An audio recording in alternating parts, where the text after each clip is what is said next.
Halo sobat baku hantam yang udah 7 hari makan Indomie mulu. Ya salam, kasihan sekali kalian.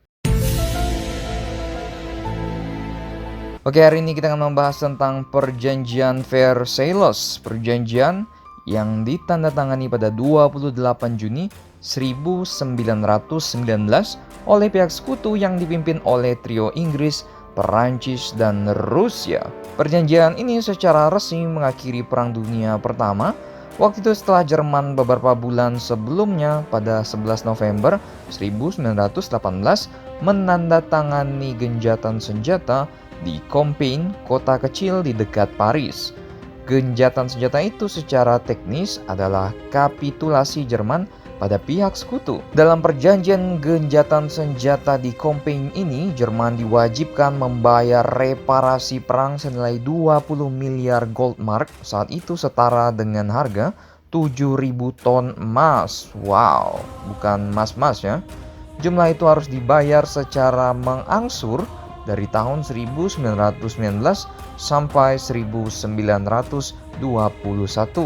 Sebuah persyaratan yang sangat memberatkan bagi Jerman. Ya salah sendiri lo mulai perang, cok. Tetapi perjanjian perdamaian Versailles ini membuat beban Jerman sangat-sangat berat lagi. Selain angsuran reparasi perang yang mesti dibayar, negara itu juga harus membayar biaya-biaya kerugian perang yang nilainya akan ditentukan belakangan, dan pastinya biayanya mehong. Yoso. Tambahan pula, selain membayar biaya kerugian perang, Jerman juga diharuskan menyerahkan wilayah kekuasaannya, antara lain beberapa wilayah jajahan di Afrika. Wilayah Elsass-Lothringen diserahkan kepada Perancis, dan Prusia Barat yang sebagian besar diserahkan kepada Polandia. Banyak sekali warga Jerman yang merasa bahwa persyaratan perjanjian Versailles adalah pukulan telak. Apalagi perlakuan sekutu terhadap perwakilan politik dari Jerman dianggap sangat merendahkan Jerman. Dalam perundingan di Istana Versailles di dekat Prancis, wakil-wakil Jerman tidak mendapat jatah bicara. Mereka hanya diizinkan hadir sesaat saja untuk menandatangani perjanjian yang sebelumnya telah dirancang oleh pihak sekutu. Di bawah lilitan krisis ekonomi Jerman, pengangguran yang luas, dan beratnya beban reparasi perang, koalisi pemerintahan sipil akhirnya bubar.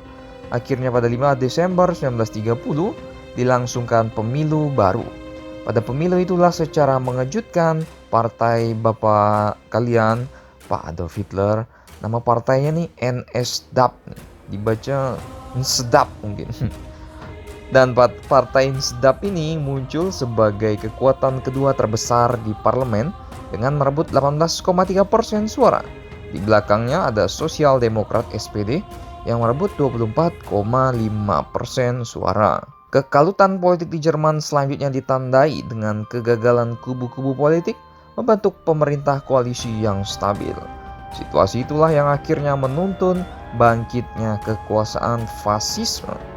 Bulan Januari 1933, Presiden Jerman Paul von Hindenburg menyerahkan mandat pembentukan pemerintahan kepada bapak kalian Pak Adolf dan partainya NSDAP, yang kemudian membentuk pemerintahan koalisi dengan partai-partai nasionalis dan anti-Yahudi. Parlemen yang dikuasai kubu nasionalis anti-Yahudi ini kemudian mengeluarkan undang-undang darurat untuk memperkuat kekuasaan Hitler. Akhirnya tahu kan, Hitler lama-lama menimbun mesin perang dulu, kemudian mendeklarasikan Perang Dunia Kedua karena tidak puas dengan perjanjian Versailles ini. Bagaimana menurut kalian tentang konten sejarah kita hari ini? Mau subscribe boleh, mau nggak juga nggak apa-apa. Pastikan baku hantam kalian di rumah.